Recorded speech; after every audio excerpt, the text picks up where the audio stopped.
This is the video on the reflection about the Nigerian writer.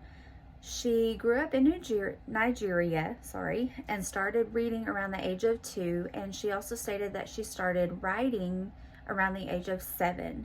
She wrote about things that were familiar to her, things that she liked, things that people around her liked, the things they ate, they drank, the things that they did, all the things that were familiar to her. That's what she wrote about. She stated that girls with skin of chocolate and girls with kinky hair were girls like her. She said that African stories saved her. Her roommate had a story of catastrophe. If she had not grew up in Nigeria, she would have thought differently about it, she said. She said that she would have thought Nigeria was a beautiful place. And living there, she kind of thought differently.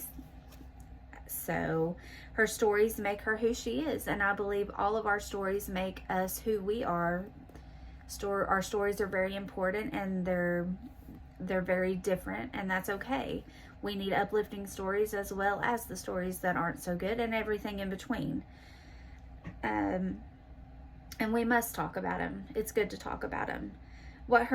She asked the question, what if her roommate knew more about her and Nigerians and Nigeria? What would her roommate have thought then?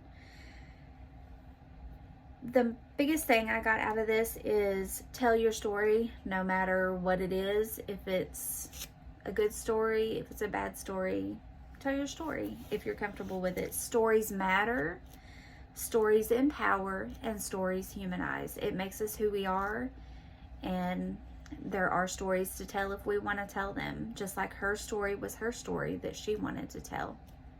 And that is my reflection.